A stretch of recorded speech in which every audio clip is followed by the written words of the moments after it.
अब सावित्री बड़ी हो गई और बड़ी होकर वह बहुत ही रूपवान हो गई। उसके योग्य कोई वर नहीं मिल रहा था। वर न मिलने की वजह से सावित्री के पिता बहुत दुखी थे। उन्होंने अपने कन्या सावित्री से कहा कि तुम स्वयं ही अपने लिए योग्य वर तलाश कर लो। सावित्री अपने पिता की आठ प्रकार अपने लिए वर ढूंढने निकल गई। सावित्री तपोवन में भड़कने लगी। वहां उसे सौल्व देश के राजा धूम से मिले, क्योंकि उनका राज्य किसने छीन लिया था, इसलिए वह वहीं रह रहे थे। उनके पुत्र सत्यवान को देखकर सावित्री ने पति के रूप में उसका वर्णन कर लिया। इसके बाद सावित्री घर लौट आए। सावित्री अब घर पहुंचे तो उसने अपने पिता के साथ नारद ऋषि को देखा। पिता की पूछने पर उसने बताया कि उसने राजकुमार सत्यवान को अपना पति स्वीकार कर लिया है। जब नारद ऋषि को यह बात पता चली तो उन्होंने कहा कि हीरा जन्म या अब क्या कर रहे हैं। सत्यवान को वन है, धर्मात्मा है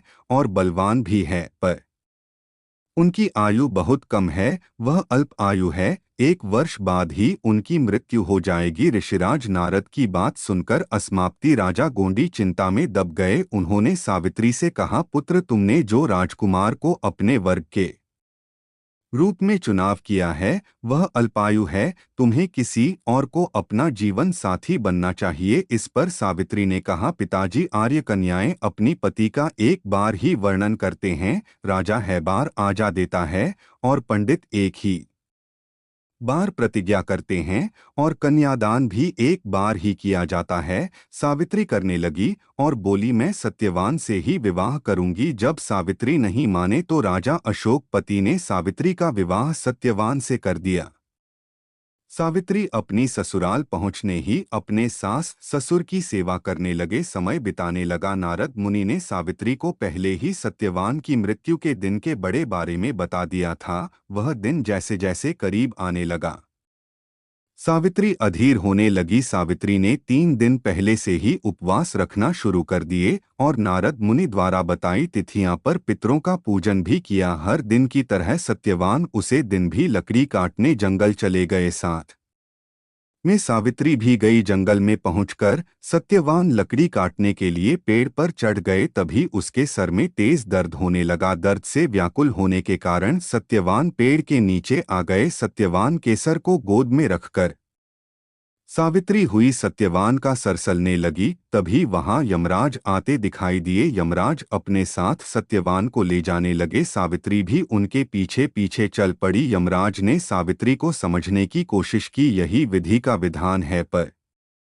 सावित्री नहीं मानी और यमराज के पीछे चल पड़ी। उन्होंने यमराज से कहा कि मैं सत्यवान को ले जाने नहीं दूंगी। सावित्री की निष्ठा और उत्पत्ति परायणता को देखकर यमराज ने सावित्री से कहा है, देवी तुम धन्य हो, तो मुझे कोई भी वरदान मांगो। सावित्री ने कहा, मेरे साथ ससुर बनवासी और अंधे हैं, आप उन्हें दीप ज्योति प्रदान करें। यमराज ने कहा, ठीक है, ऐसा ही होगा, जो अब यहाँ से लौट जाओ। लेकिन सावित्री अपने पति सत्यवान के पीछे पीछे चलती रही। यमराज ने कहा, देवी तुम वापस जो। सावित्री ने कहा, भगवान, मुझे अपने पतिदेव के पीछे पीछे चलने में कोई परेशानी नहीं है, पति के पीछे चलना मेरा कर्तव्य है। सावित्री की यह बात सुनकर यमराज ने उन्हें एक और बार मांगने को कहा। सावित्री बोली, मेरे सास ससुर का राज्य चिन्ह गया है, आप पुणे वापस दिला दे। यमराज ने सावित्री को यह वरदान भी दे दिया और कहा, अब तुम यहाँ से लौट जाओ। लेकिन सावित्री पीछे चलती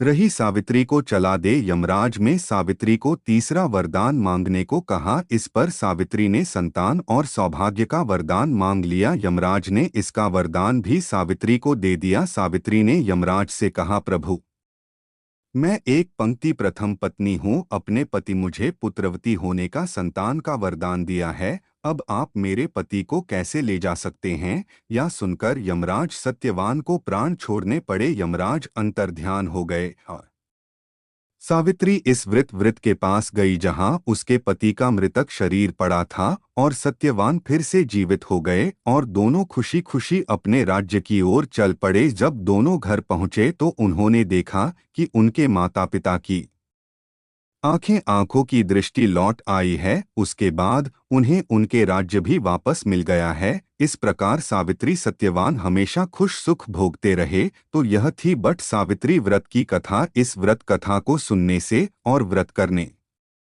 से वैवाहिक जीवन या जीवन साथी की आयु पर आया किसी भी प्रकार का कोई भी संकट टल जाता है। आपको यह कथा कैसी लगी कमेंट बॉक्स में ज़रूर बताएं। अभी तक चैनल को सब्सक्राइब नहीं किया हो तो सब्सक्राइब कर ले, वीडियो को लाइक शेयर ज़रूर करें। फिर मिलते हैं किसी दूसरे वीडियो में, तब तक के लिए नमस्कार। सावित्री सत्यवान की तरह आप सभी की जोड़ी बनी रहे।